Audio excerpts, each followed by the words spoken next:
அழகான காலை நேரம். அமைதியான ஆற்றங்கரையில் ஒரு கொக்கு அசையாமல் நின்று கொண்டிருந்தது.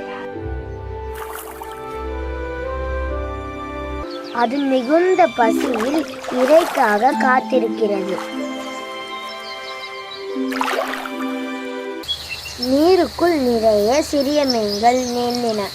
ஆனால் கொக்கு அவற்றை கவனிக்கவே இல்லை. அது அவசரப்படவில்லை. அமைதியாக அசையாமல் சரியான நேரத்திற்காக காத்திருந்தது.